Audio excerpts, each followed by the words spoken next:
नमस्कार दोस्तों, MS Excel के आज के ट्यूटोरियल वीडियो में आपका स्वागत है। पिछले वीडियो में हमने बात की थी इंसर्ट ऑप्शन में पिक्चर टैब के बारे में।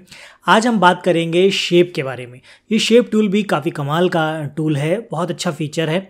जिस तरह से आप कोरल ड्रॉ में अपने टेक्स्ट और शेप के साथ काम करते हैं, ठीक वैसे ही आप एक्सेल में बिना किसी सॉफ्टवेयर के या डिज़ाइनिंग सॉफ्टवेयर के या डिज़ाइनिंग टूल के आप इसमें आराम से काम कर सकते हैं।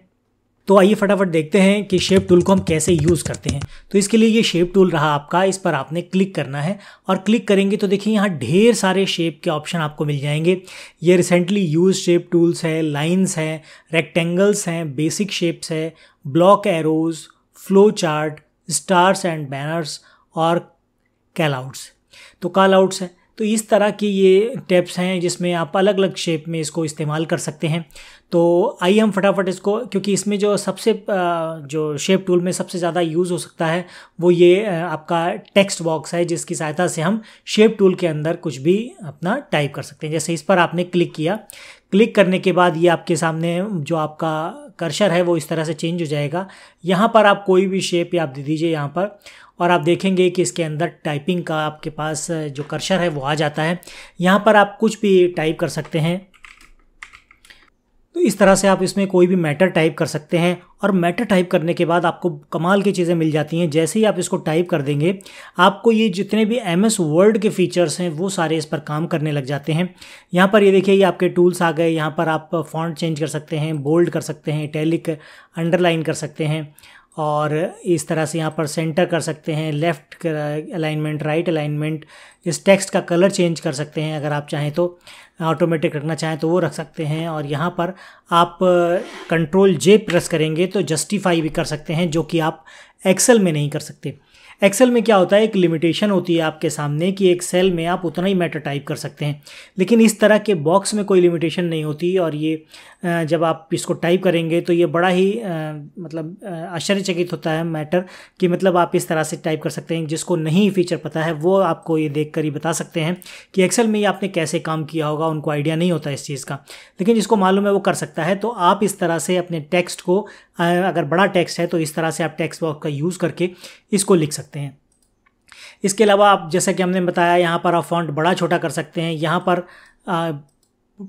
पर सिंपली आप किसी एक लेटर को भी सिलेक्ट कर सकते हैं, एक वर्ड को भी सिलेक्ट कर सकते हैं, लेटर को भी सिलेक्ट कर सकते हैं, किसी पार्टिकुलर लाइन को भी सिलेक्ट करके उसको अलग से कलर देना चाहें तो दे सकते हैं। सॉरी, ये मैंने फिल कलर दे दिया। यहाँ पर आप कोई और कलर देना चाहें तो वो दे सकते हैं। तो इस तरह से आप अपने टेक्स्ट के साथ काम कर सकते हैं। और यहाँ पर आप देखेंगे तो इंसर्ट में हमारा ये शेप टूल का ऑप्शन है, और यहाँ से आप अपना फॉर्मेट में जब जाएंगे तो इसमें आपको बहुत ढेर सारे टूल्स मिल जाएंगे, बहुत ढेर सारे ऑप्शन आपको मिल जाएंगे। आप चाहें तो यहाँ से अपनी शेप को एडिट कर सकते हैं। यहाँ पर आप चेंज शेप में जाएंगे तो यहाँ से आप कोई भी शेप इसको दे सकते हैं। जैसे ये शेप हमने यहाँ पर दे दिया, या इसके अलावा भी यहाँ नीचे बहुत ढेर सारे शेप आपको दे रखे हैं। ये इस तरह से आपने शेप दे दिया, और इसको थोड़ा बड़ा करेंगे तो आपका जो मैटर है वो इसी में एडजस्ट हो जाएगा। इसके बाहर आप चाहें तो नहीं जाएगा, या जो ये टेक्स्ट बॉक्स हमने लिया था वो इसके अंदर ही शेप के हिसाब से कन्वर्ट हो जाएगा। इसी तरह से आप कोई भी, आप यहाँ पर कोई भी शेप ले लेंगे तो ये उसी तरीके से आपका काम करना शुरू कर देगा। तो ये कमाल का फीचर होता है। इसको आप इस तरह का, अगर कभी आपने कोई काम करना होता है तो आपको कोरल में ये चीज़ें देखने को मिलती हैं, लेकिन यहाँ पर आप अपने इस एक्सेल में बिना कोरल की मदद से या बिना किसी इस तरह के सॉफ्टवेयर की मदद से आप ये सारे काम इसमें कर सकते हैं। तो इस तरह से ये हो गया। आप चाहें तो इसको बड़ा छोटा भी कर सकते हैं, और आपका टेक्स्ट उसी हिसाब से छोटा बड़ा होकर एडजस्ट हो जाएगा। इसके बाद यहाँ पर आप देखेंगे तो यहाँ पर अलग अलग तरह के कलरिंग ऑप्शन आ जाते हैं, जिसमें आपका ये अलग अलग तरह के कलर इसमें आ जाएंगे। और यहाँ पर देखेंगे तो इसको कलर भी आप फिल कर सकते हैं। आपको मैं दिखाऊं, यहाँ पर आप क्लियरली देख पा रहे होंगे। यहाँ पर हम इसको साइड में ले जाते हैं, और आप देखेंगे तो टेक्स्ट जो है ना इस शेप के साथ ही मूव करता है। तो यहाँ पर जब नीचे क्लिक करेंगे तो यहाँ पर अलग अलग कलर आपको देखने को मिल जाएंगे, और इस कलर के साथ आप इसमें काम कर सकते हैं और कोई भी शेप दे सकते हैं आप। जैसे मैंने यहाँ पर रेक्टेंगल लिया, आप चाहें तो यहाँ पर ये एरो का शेप दे सकते हैं इसको। सॉरी, यहाँ एडिट शेप में जाकर यहाँ पर आप एरो का शेप भी इसमें दे सकते हैं। तो एरो के हिसाब से ये अपने आप को कन्वर्ट कर लेगा, और यहाँ पर आप उसी तरीके से कलर दे सकते हैं इसमें। तो मान लीजिए हमने ये कलर यहाँ पर दे दिया, तो इस तरह से आप बहुत ही खूबसूरत अपनी डिज़ाइन एक तैयार कर सकते हैं।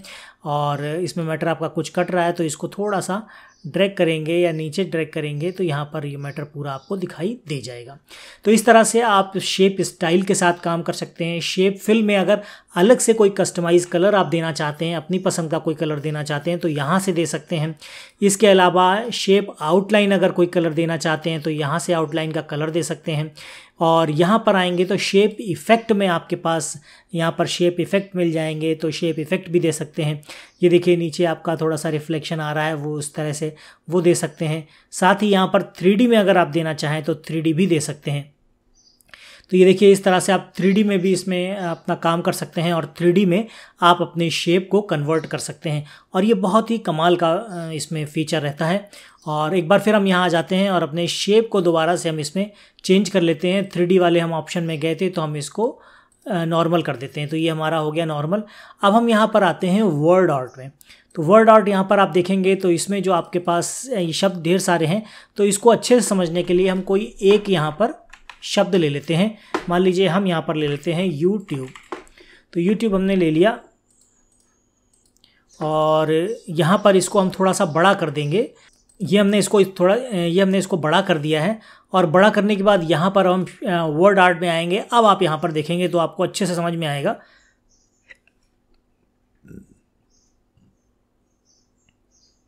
इस तरह से आपका वर्ड आर्ट काम करता है, जिसमें आपका वर्ड है, लेटर्स है, उसके डिज़ाइन है, शेडोज़ हैं, ये सारी चीज़ें चेंज हो जाती हैं और यहाँ पर आप इसको और भी अट्रैक्टिव बना सकते हैं। आप अपने लेटर्स को टेक्स्ट फिल करना है तो यहाँ पर आप कोई और कलर लेना चाहते हैं तो वो कलर ले सकते हैं और इसके साथ कैसे भी आप काम कर सकते हैं। ठीक इसी तरीके से टेक्स्ट आउटलाइन अगर आप चेंज करना चाहते हैं तो आउटलाइन भी आप चेंज कर सकते हैं। यहाँ पर कोई भी कलर आप ले सकते हैं। तो इस तरह से आप इसको और अट्रैक्टिव बना। टेक्स्ट इफ़ेक्ट अगर कोई देना चाहते हैं तो टेक्स्ट इफ़ेक्ट भी दे सकते हैं। इस तरह से कोई डिज़ाइन में लेना चाहते हैं सर्कल के साथ या बड़ा छोटा या अलग तरह की डिज़ाइनें दे रखी हैं, बहुत सुंदर सुंदर डिज़ाइंस हैं, आप इनमें इसको कन्वर्ट कर सकते हैं।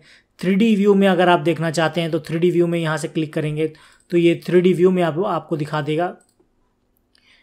देखिए यहाँ से हम इसको 3D व्यू में देखना चाहें तो ये इस तरह से 3D व्यू में आपको दिखा देगा और इस तरह से आप सारे इफ़ेक्ट में काम कर सकते हैं अपने लेटर्स के साथ। तो आप देख रहे होंगे कि किस तरह से आप सिंपली एक टेक्स्ट बॉक्स के साथ और एक शेप के साथ आप अपने अट्रैक्टिव जो काम है उसको अट्रैक्टिव बना सकते हैं, इसको सुंदर बना सकते हैं।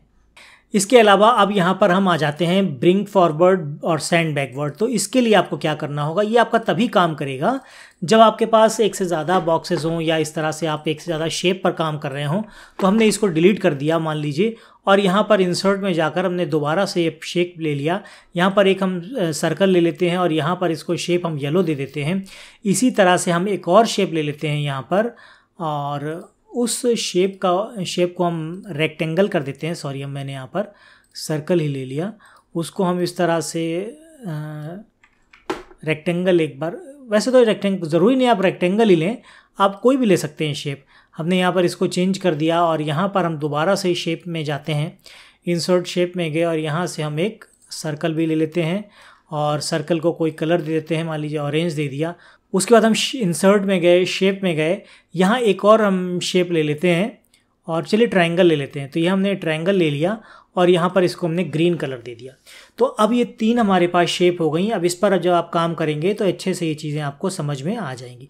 या ये येलो रेक्टेंगल स्क्वायर के ऊपर आपका ये हमारा सर्कल है, सर्कल के ऊपर ट्रायंगल है। तो अब देखिए ब्रिंग फॉरवर्ड अगर करना है तो इसके लिए हम ट्रायंगल सिलेक्ट कर रखा है, तो ब्रिंग फॉरवर्ड, ये तो ऑलरेडी फॉरवर्ड में ही है।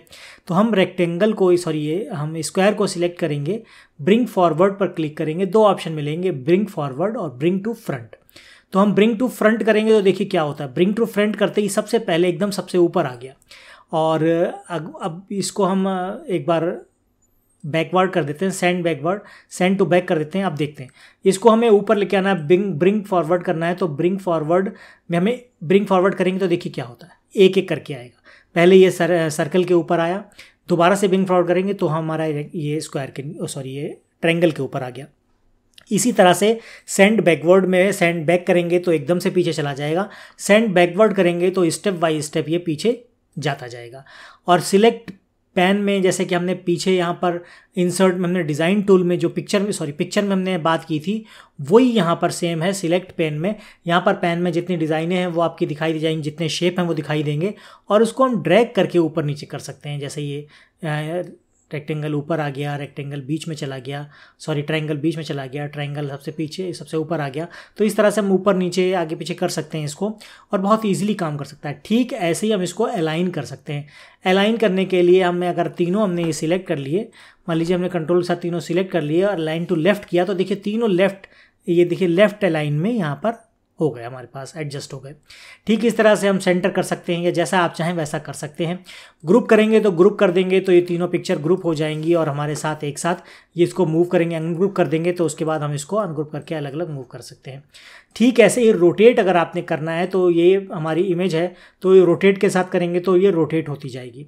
इसके बाद मोर और रोटेट ऑप्शन में आप क्लिक करेंगे तो यहाँ पर आपके पास एंगल दिख जाएगा और यहाँ पर जब आप कुछ भी टाइप करेंगे तो वो उसी एंगल पर रोटेट हो जाएगा। देख रहे हैं आप। तो इस तरह से ये एंगल हमारा काम करता है, रोटेट हमारा काम करता है। ये हाइट और विड्थ यहाँ पर दिखाई दे रही है तो इस हाइट और विड्थ को अगर आप एकदम चेंज कर देंगे तो ये ठीक वैसे ही आपका ऑटोमेटिकली यहाँ पर ये एडजस्ट कर देगा। 5x5 हमने ले लिया तो देखिए यहाँ पर इसने 5x5 में इसको कन्वर्ट कर दिया। ठीक है, ऐसे ही हम किसी को भी शेप यहाँ पर चेंज कर सकते हैं। तो ये ढेर सारे ऑप्शन इसमें दे रखे हैं, आप इसको बहुत ही ईजिली इस्तेमाल कर सकते हैं। और साथ में आपने देखा होगा आप यहाँ पर आपने शेप ले रखा है और शेप को आप कभी चेंज कर सकते हैं। इंसर्ट पर जाएंगे, यहाँ पर आप टेक्स्ट बॉक्स पर क्लिक करेंगे तो आपके सामने बन के आ जाएगा माउस, यहाँ पर आप सिलेक्ट कर देंगे तो इस तरह से ये आपका टेक्स्ट बॉक्स आ जाएगा। यहाँ पर आप कुछ टाइप करेंगे तो इस तरह से ये मूव करा सकते हैं इसको या फिर हम यहाँ से अपना शेप भी इसको चेंज कर सकते हैं। तो ये देखा आपने, ये शेप ऑप्शन आपके कितने कमाल का ऑप्शन है। और फ्यूचर में अगर इस तरह कोई आपके डिज़ाइनिंग करनी है, आपको अपने एक्सेल पर कोई काम के साथ साथ इस तरह के शेप्स देने हैं तो आप बहुत अच्छे डिज़ाइन कर सकते हैं। बिना फोटोशॉप की मदद से अलग अलग लेआउट ले सकते हैं और अलग कलरफुल करके आप इस तरह से कुछ इमेजेस क्रिएट कर सकते हैं, कुछ अट्रैक्टिव वर्क क्रिएट कर सकते हैं। आशा करता हूँ आज की जानकारी आपके काफ़ी काम की रही होगी और शेप टूल आपको अच्छे से समझ में आ गया होगा। इस शेप टूल से संबंधित अगर आपका कोई सवाल है तो नीचे कमेंट कर सकते हैं। चैनल पर नए हैं तो इसी तरह के वीडियो देखने के लिए चैनल को सब्सक्राइब भी कर सकते हैं। आज के वीडियो में फ़िलहाल इतना ही। हम मिलते हैं आपसे अपने किसी ऐसे ही नए वीडियो में। तब तक के लिए जय हिंद।